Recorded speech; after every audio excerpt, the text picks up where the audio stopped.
El animal tiene derechos como el hombre, por eso puede moverse tan libremente como tú, mi querido semejante, dado que, pese a todo, no eres menos que ese animal. Creo que esta es la moral y la particularidad de la humanidad meridional. El mal gusto tiene tanto derecho como el bueno, y respecto a este último ostenta incluso un privilegio en la medida en que expresa la gran necesidad y la satisfacción cierta, tanto como en que constituye, por así decirlo, un lenguaje universal, una máscara y una actitud inmediatamente comprensibles. Por el contrario, el buen gusto, habida cuenta de lo que tiene de escogido, testimonia siempre una búsqueda, una improvisación, una ambigüedad en cuanto a su comprensibilidad. Por ello no es ni ha sido nunca popular. No hay nada más popular que la máscara, que se emplee así toda esa mascarada en las melodías y en las cadencias, en el ritmo saltarín y burlón de esas óperas, en toda la vida de la antigüedad. ¿Quién puede entender esto si no capta el placer y la buena conciencia de toda mascarada? En esto se bañaba y se reconfortaba el espíritu antiguo, donde este baño era más necesario para las naturalezas raras y nobles que para las naturalezas vulgares. En cambio, me molesta extraordinariamente un giro vulgar en las obras nórdicas, por ejemplo, en la música alemana. Aquí se ha mezclado el pudor, el artista se ha degradado a sus ojos y ni siquiera ha podido dejar de ruborizarse. Nosotros nos avergonzamos con él y nos ofende sentir que el artista creía que debía degradarse por causa de nosotros. Los artistas, fundamentalmente los teatrales, han sido los primeros en dotar a los hombres de ojos y oídos para ver y oír con cierto placer lo que cada uno es, lo que cada uno experimenta, lo que cada uno quiere. Ellos fueron los primeros en enseñarnos a estimar al héroe que hay oculto en todo hombre corriente. Los que nos enseñaron a considerarnos héroes, a vernos desde lejos y, por decirlo de alguna manera, transfigurados el arte de ponemos en escena ante nosotros mismos. Solo así podemos pasar por alto algunos viles detalles nuestros. Sin ese arte no seríamos más que un primer plano, y no haríamos más que vivir enteramente bajo el ángulo de esa óptica que agranda monstruosamente lo que hay de inmediato y de vulgar, dándole de este modo la apariencia de la realidad en sí. Tal vez tenga un mérito análogo esa religión que mandaba examinar en detalle el carácter pecador de todo hombre, y que convertía al pecador en un criminal inmortal, pues al mostrar en torno a él perspectivas eternas, enseñaba al hombre a considerarse desde lejos como algo acabado y total. Veo aquí a un poeta que, como más de un hombre, ejerce un atractivo mayor por sus imperfecciones que por todo lo que sale redondo y elaborado de sus manos. Así es, consigue más provecho y más gloria por su incapacidad que por su fuerza abundante. Su obra no expresa nunca plenamente lo que en suma quisiera expresar, lo que le gustaría haber visto. Parece que hubiese presentido una visión, si bien nunca la visión misma, pero en su alma permanece una sed inmensa de esa visión, y de ella extrae su elocuencia no menos inmensa, nacida del deseo y de la ambición. Mediante ella, eleva a quien lo escucha por encima de su obra y de todas las obras, y le da alas para elevarse a una altura tal que nunca alcanzarían los oyentes. Y así, convertidos ellos mismos en poetas y en videntes, le manifiestan al autor de su felicidad tanta admiración como si los hubiese conducido a la visión de sus realidades más sagradas y como si él hubiese visto realmente y comunicado su visión. Su gloria se beneficia del hecho de no haber alcanzado realmente su meta. A los griegos, o al menos a los atenienses, les gustaba oír hablar bien, destacándose por poseer una ávida inclinación a ello que los distinguía más que ninguna otra cosa de quienes no eran griegos. Así, exigían que hasta la pasión hablara bien en el escenario y se dejaban llevar con gusto por el ritmo artificial de los versos dramáticos, con lo sobria en palabras, muda y apocada que es la pasión en la vida real, o con lo turbada, irracional y avergonzada que resulta cuando llega a expresarse. Sin embargo, gracias a los griegos, nos hemos acostumbrado a esta falta de naturalidad en la escena, así como a esa otra falta de naturalidad que es la pasión cantante que soportamos, gustosamente por cierto, gracias a los italianos. Ha nacido en nosotros una necesidad que no podríamos satisfacer en la realidad. Oír hablar bien y con detenimiento a hombres que se encuentran en las más graves situaciones. Ahora nos encanta que el héroe trágico se muestre aún capaz de elegir las palabras, de encontrar razones, de adoptar actitudes elocuentes y, en definitiva, de mostrar una inteligencia lúcida en el momento en que su vida se acerca al abismo cuando, por lo general, el hombre real pierde la cabeza y normalmente el lenguaje noble. Esta especie de separación de la naturaleza es quizás lo que más agradablemente alimenta el orgullo humano. En cualquier caso, Gracias a ella se ama al arte como expresión de una antinaturaleza y de una convención superiores y heroicas. Se censura con razón a un poeta dramático si no consigue transformar completamente su argumento en razón y palabras, y si se reserva cosas en el tintero dejando periodos de silencio. Del mismo modo, nos decepciona el compositor de ópera que, para dotar de intensidad a la pasión, no sabe hacer nada mejor que sustituir la melodía por balbuceos y gritos patéticamente naturales. Y, en realidad, aquí precisamente hay que contradecir a la naturaleza. Aquí es cuando el encanto vulgar debe ceder paso a un encanto superior. En este aspecto los griegos llegaron muy lejos, espantosamente lejos.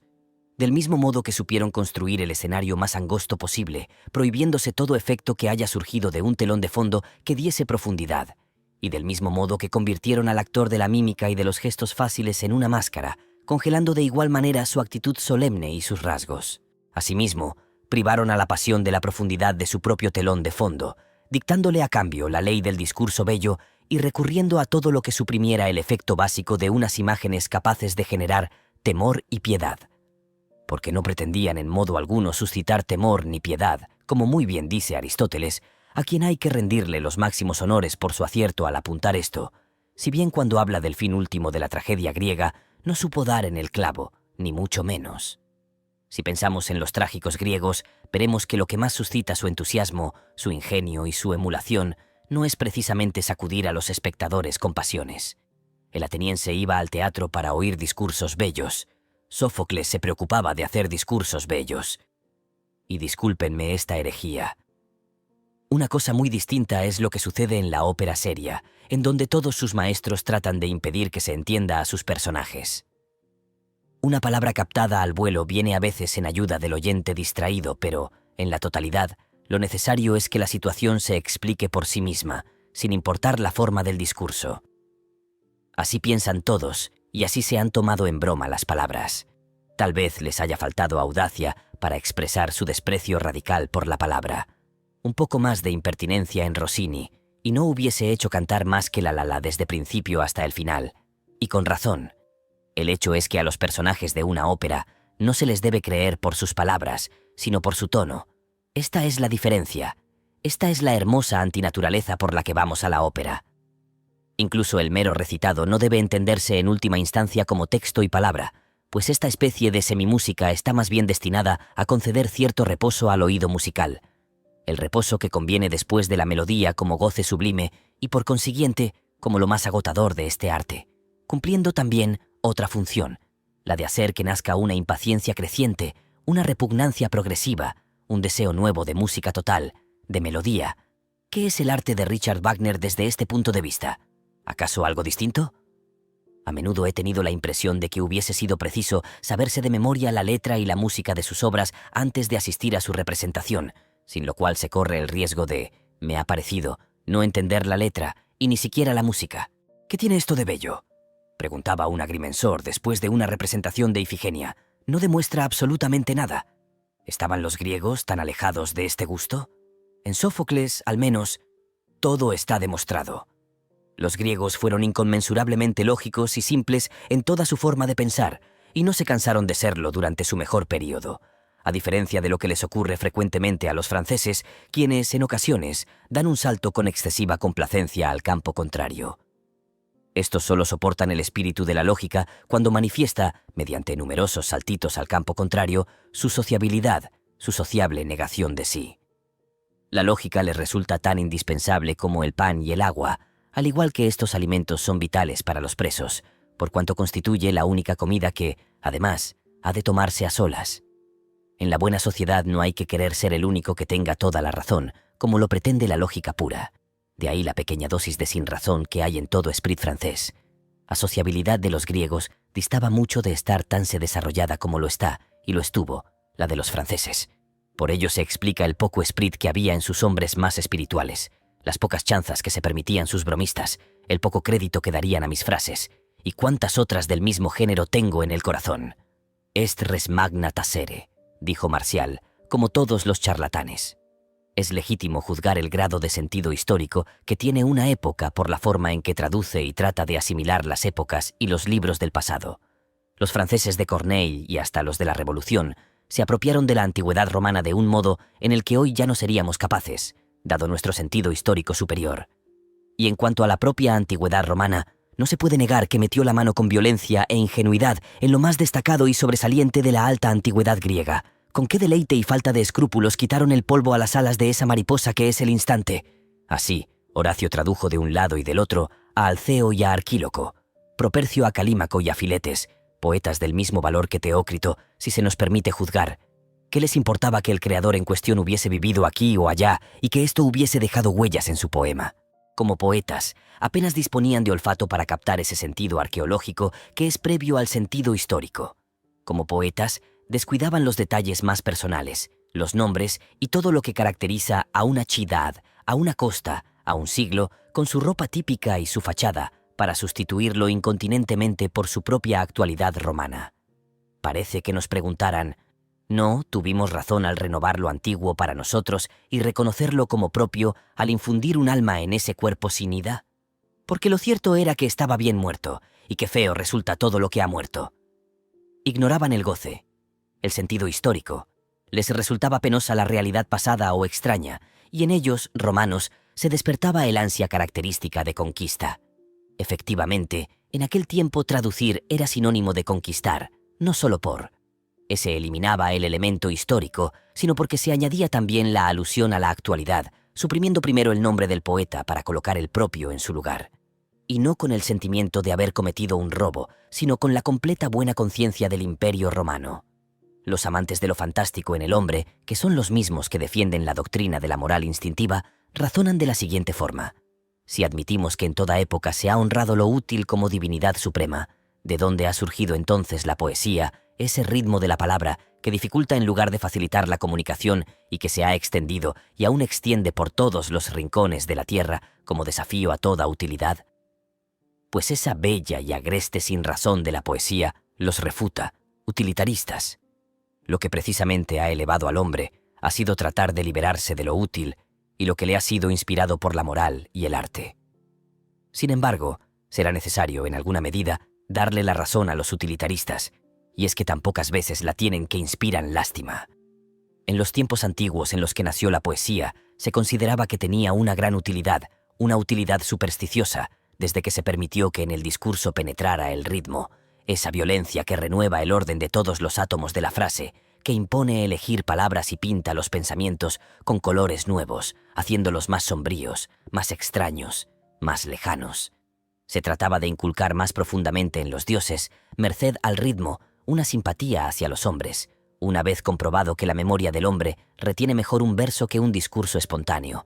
Asimismo, se vio que mediante la cadencia rítmica era posible hacerse oír desde lejos, a mayores distancias, y se creyó que la oración en rima llegaba mejor a los oídos de los dioses. Pero antes se trató de sacar provecho del dominio elemental que sufre el hombre cuando oye música. El ritmo es una coacción, genera una ansia irresistible de ceder, de colocarse al unísono, y no son solo los pies, sino también el alma quien sigue el compás. Se llegó a pensar que el alma de los dioses hacía lo mismo. Por eso se intentó sujetarlos mediante el ritmo, ejerciendo fuerza sobre ellos, arrojando alrededor de su cuello la poesía como un mágico nudo corredizo. Existió una representación más admirable aún, que quizás haya contribuido poderosamente a la formación de la poesía. En los pitagóricos surge como doctrina filosófica y como medio del arte de la pedagogía. Pero por el ritmo armónico, mucho antes de que existiesen filósofos, se reconoció a la música la virtud de descargar las pasiones, de purificar el alma, de atenuar la ferocidad del ánimo. La receta de esta cura del alma era que cuando se pierden la tensión y la armonía precisas, no hay más que danzar siguiendo el compás del cantante. Con esta fórmula, Terpandro calmó un motín, Empédocles amansó a un loco furioso, y Damón purificó a un joven que languidecía de amor. Esta misma cura del alma se aplicó también a los dioses que repentinamente se volvían desafiantes y vengativos. Primero, llevando hasta el límite el delirio y la explosión de sus pasiones, es decir, enloqueciendo al dios enfurecido y alterando la represalia del dios vengativo. Todos los cultos orgiásticos tratan de descargar de golpe la ferocidad de una divinidad y convertirla en orgía para que se sienta inmediatamente más libre y apaciguada y deje a los hombres en paz. Según la raíz del término, melos significa un medio de apaciguar, no porque el canto sea apacible en sí, sino porque su acción de fondo es aplacar.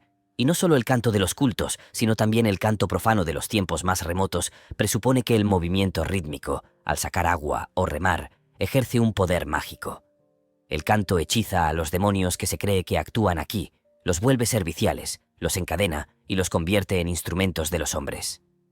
Cada vez que se va a hacer algo, se tiene un motivo para cantar. Toda acción está ligada a la asistencia de los espíritus. Parece que la forma original de la poesía fue el encantamiento y el conjuro mágico. Cuando se recurrió también al verso para formular un oráculo, los griegos decían que el hexámetro había sido inventado en Delfos, el ritmo debía también ser impuesto. Profetizar algo significa, según la etimología del término griego que considero verosímil, hacer que ese algo quede determinado. Se cree poder obligar al futuro por el hecho de haberse ganado a Apolo, quien, según la representación más antigua, es mucho más que un dios que prevé el futuro. Tal y como se pronuncia la fórmula en su exactitud literal y rítmica, así queda encadenado el futuro, aunque aquella sea una invención de un Apolo que, como dios de los ritmos, puede también obligar a las diosas del destino. Así, entonces, considerándolo todo, ¿había para la antigua humanidad supersticiosa algo más útil que el ritmo? Permitía hacerlo todo, facilitar mágicamente un trabajo, obligar a un dios a aparecerse, a acercarse, a escuchar, hacer que el futuro correspondiese a lo que esperaba la voluntad, descargar el alma del individuo de cualquier desmesura, de la angustia, de la manía, de la necesidad de vengarse, y no solo el alma del individuo, sino también la del demonio más perverso. Sin el ritmo no se era nada, por el ritmo se convertía uno casi en un dios. Un sentimiento tan arraigado no puede extirparse totalmente. Todavía hoy, pese a los esfuerzos milenarios que se han hecho por combatir esta superstición, el más sensato de nosotros se convierte en un frenético del ritmo, aunque solo sea porque ha comprobado que un pensamiento resulta más verdadero en cuanto adopta una forma métrica y se manifiesta con un estremecimiento, ¿por qué no decirlo?, divino. ¿Hay algo más divertido que ver a los filósofos más serios, comúnmente tan rigurosos en materia de certeza, referirse siempre a las sentencias de los poetas para dar fuerza y credibilidad a sus pensamientos? Y sin embargo, ¿no es más comprometedor para una verdad que le dé su asentimiento un poeta en lugar de contradecirla? Pues como dijo Homero, los poetas mienten mucho. Los artistas están continuamente transfigurando, no hacen otra cosa. Aquellas situaciones y cosas que, en concreto, se estima que proporcionan al hombre el medio de sentirse bueno o grande, ebrio o feliz, sano y sabio. Estas cosas y estas situaciones escogidas, cuyo valor para la felicidad humana se calcula seguro e incontestable, constituyen la materia de los artistas. Estos están siempre al acecho para descubrirlas y llevarlas al terreno del arte. Creo que sin ser ellos mismos los tasadores de la felicidad y del hombre feliz, se encuentran siempre en el entorno de los tasadores propiamente dichos, con la mayor curiosidad, el mayor deseo de sacar partido pronto a sus estimaciones. De esta suerte, como además de impaciencia, tienen el gran aliento de los heraldos y la rapidez de los mensajeros, serán siempre también los primeros en glorificar el nuevo bien, y a menudo parecerá que son ellos los primeros en calificarlo de bueno, en valuarlo como bueno. Pero, como he dicho, eso es un error en tanto solo habrán sido más rápidos y habrán hablado más fuerte que los tasadores auténticos. Pero, ¿quiénes son estos últimos? Los ricos y los ociosos. Un día más he experimentado sentimientos poderosos y sublimes, y si para acabar el día pudiera disponer de música y de arte, sé muy bien con qué clase de música y de arte no querría contar. Con ninguna música que tratara de embriagar a sus oyentes, procurando un instante de exaltación fuerte y sublime a esos hombres de vida anímica banal que, al final del día, no parecen vencedores en sus paseos triunfales, sino mulas embrutecidas por los latigazos demasiado frecuentes de la vida. Y, además, ¿qué podría saber esa gente de estados anímicos superiores si no dispusieran de excitantes capaces de embriagar y de latigazos ideales? De este modo, tienen cosas para entusiasmarse, como tienen vinos. Pero, ¿qué me importan a mí sus brebajes y sus borracheras? ¿Acaso necesita vino quien está entusiasmado? Ese tal mira con cierto asco los excitadores llamados a producir aquí un efecto sin razón suficiente, ridícula imitación de la marea alta del alma. Pues, ¿qué? ¿Se le dan alas al topo y altivas ilusiones antes de irse a dormir, antes de introducirse en su madriguera?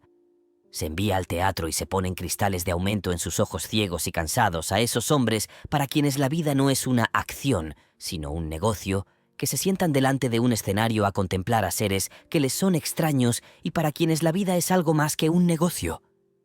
Esto es decente, dicen, resulta distraído, lo exige la cultura.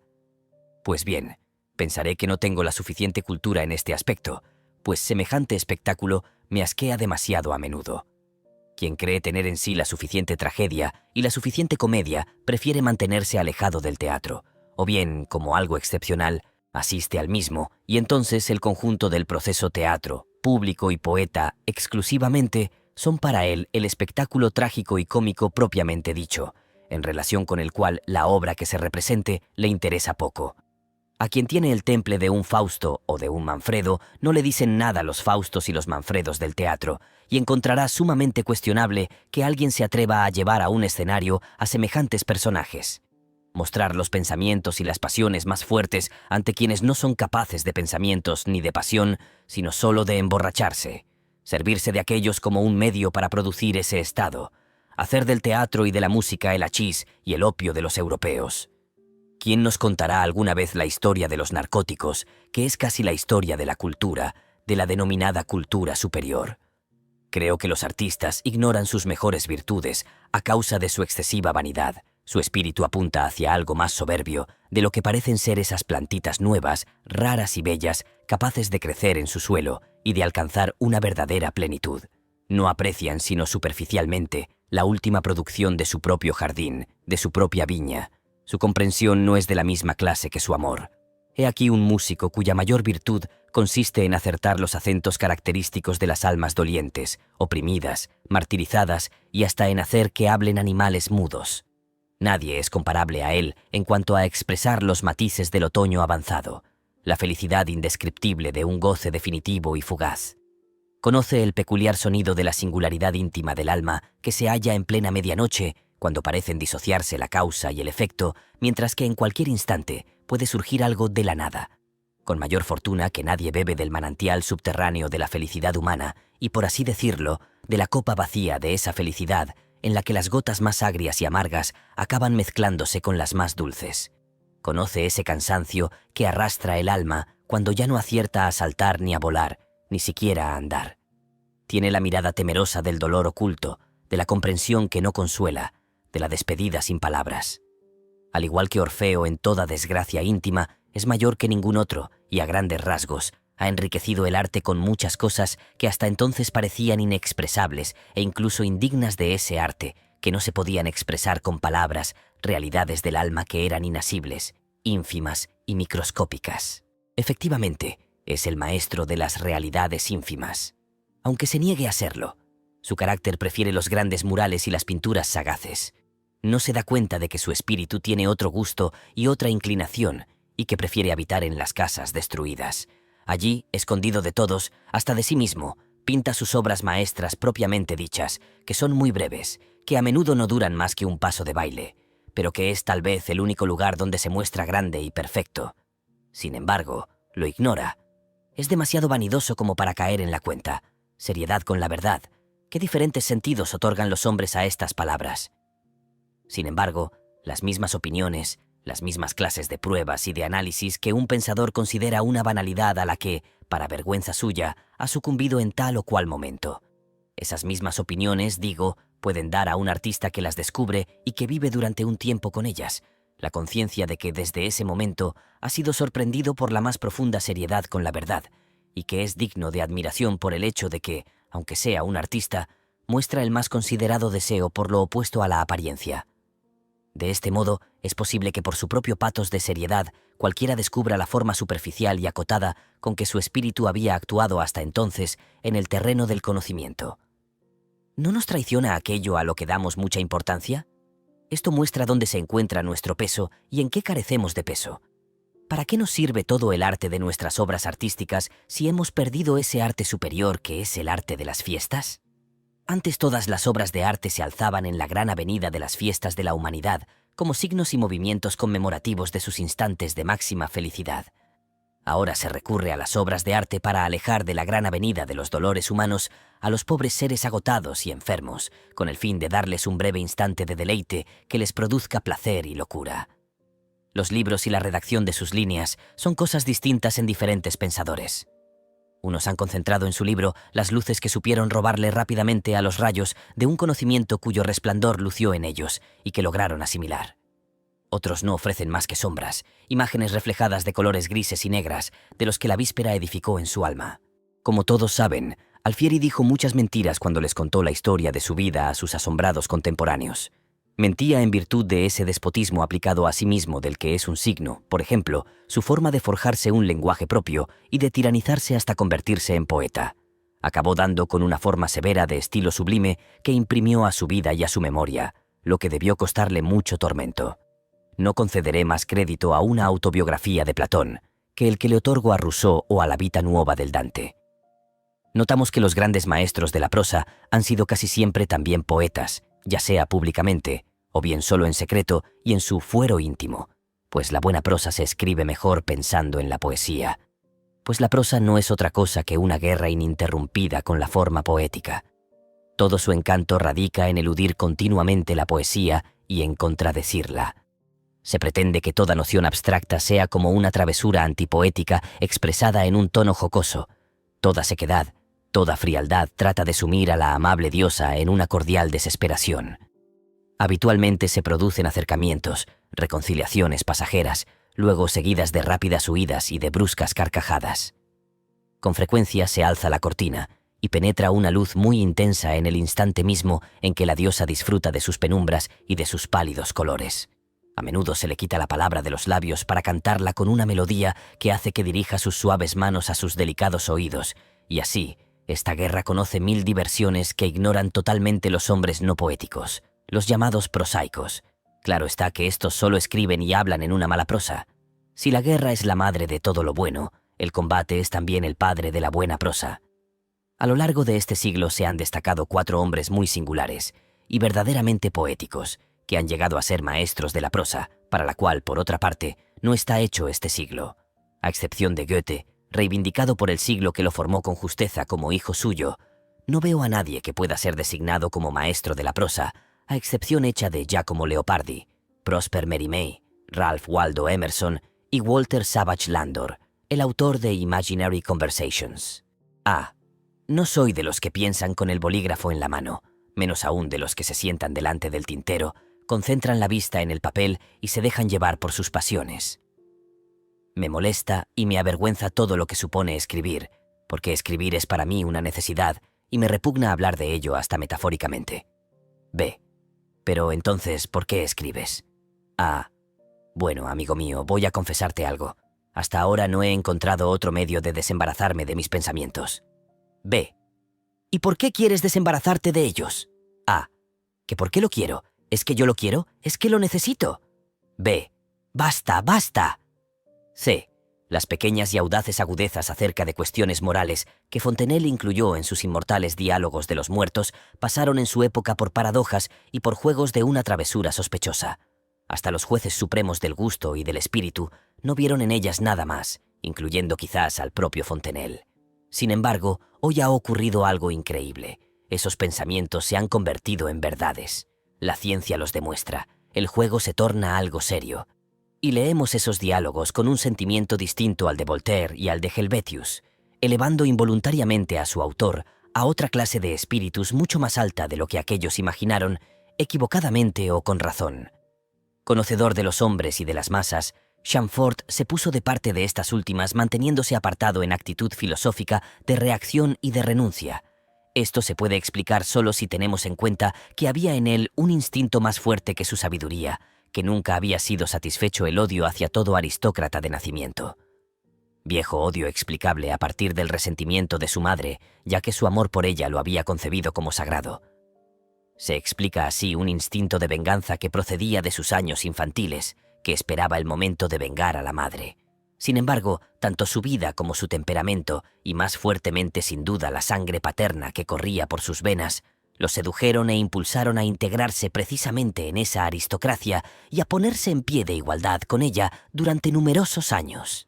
A pesar de ello, no soportó su aspecto, el aspecto del hombre viejo del antiguo régimen, por lo que fue presa de una violenta pasión de arrepentimiento, y esa pasión lo llevó a adoptar la ropa del populacho como una especie de suplicio predestinado. Su mala conciencia se debía a no haber llevado a cabo su venganza. Si Chamfort se hubiera mantenido entonces en un nivel más filosófico, la revolución hubiera perdido a su trágico mordaz y hubiera quedado privada de su más afilado aguijón. Habría sido considerada como un acontecimiento mucho más estúpido y no ejercería en los espíritus semejante seducción. Pero el odio y la venganza de Chamfort formaron el alma de toda una generación, y los hombres más ilustres pasaron por esta escuela. Recordemos que Mirabeau dirigía sus ojos a Chamfort como si fuese su yo superior, de quien esperaba y aceptaba impulsos, avisos y decisiones, y eso que Mirabeau pertenecía a un nivel de grandeza muy distinto del de los primeros grandes hombres de Estado de ayer y de hoy. Es curioso que, a pesar de semejante amigo y de semejante abogado, se conservan efectivamente las cartas de Mirabeau a Chamfort. El más maligno de todos los moralistas haya permanecido extraño a los franceses, al igual que sucede con Stendhal, que, de todos los franceses de este siglo, es tal vez quien ha tenido unos ojos y unos oídos más ricos en pensamientos. ¿Sería que este último tenía en el fondo demasiado de alemán y de inglés para que lo pudieran soportar los parisienses? Chamfort, en cambio, hombre rico en profundidades y en trasfondos del alma, sombrío, doliente, ardoroso pensador, que consideraba la risa como un remedio necesario contra la vida y que creía prácticamente perdido el día que no se había reído. Parece un italiano, un pariente de Dante y de Leopardi, mucho más que un francés. Se conocen las últimas palabras de Chamfort. «Ah, amigo mío», le dijo a Sieyes, «me voy al fin de este mundo donde es preciso que el corazón se rompa o se vuelva de bronce».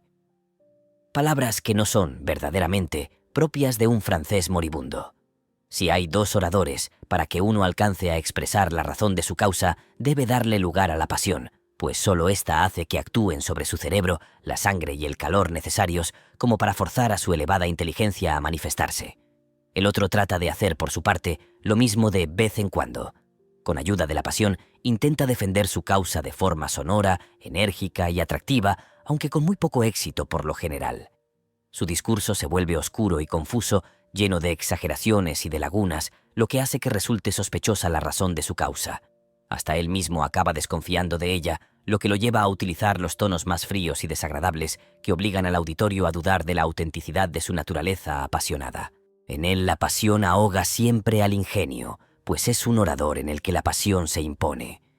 Pero se pone a la altura de su fuerza cuando resiste a los impetuosos asaltos de su sensibilidad y llega a burlarse de ella, por así decirlo. Solo entonces su ingenio sale totalmente de su escondite, apareciendo como un ingenio lógico, burlón, jovial y terrible. Hay una palabrería airada, frecuente en Lutero, incluso en Schopenhauer. Una palabrería alimentada por una gran provisión de fórmulas conceptuales, como en Kant. Una palabrería que se regocija continuamente en variaciones sobre el mismo tema, como en Montaigne. Una palabrería de naturalezas perversas. Quien lea las obras de nuestro tiempo recordará, en este aspecto, a dos escritores. Goethe, cuya prosa es ducha en palabras apropiadas y en formas retóricas, y Carlyle, experto en palabrerías por el puro placer del ruido y de la confusión de sentimientos.